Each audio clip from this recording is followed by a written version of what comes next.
মাননীয় প্রধানমন্ত্রীকে বলবো, সারা বাংলাদেশের মুসলমানদের যে হাহাকার তা নিশ্চয়ই আপনি ইতিমধ্যে জেনে গিয়েছেন।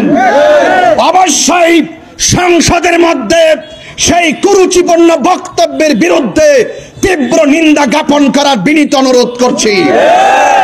আজকে নূপুর শর্মার মতন বহুত নূপুর শর্মা দিক দিগন্তে গাপ্পি মেরে বসে আছে। শুধু এক নূপুর শর্মা নয়, ভারতে সাম্প্রদায়িক দাঙ্গা লাগানোর জন্য উগ্রবাদীরা বারবার চেষ্টা করেছে। মুসলমান ভুলে যায়নি। মুসলমানদের গরু খাওয়াকে কেন্দ্র করে মুসলমানরা প্রকাশ্য জবাই হয়েছে, মুসলমানদেরকে জ্বালিয়ে আংরা করে দিয়েছে। এই জন্য বিজেপি প্রধান তার ক্ষমতার যে অদূরদর্শিতা আছে আমরা তা লক্ষ্য করেছি। এই জন্য সর্বমহল থেকে প্রতিবাদের জোয়ার তুলতে হবে।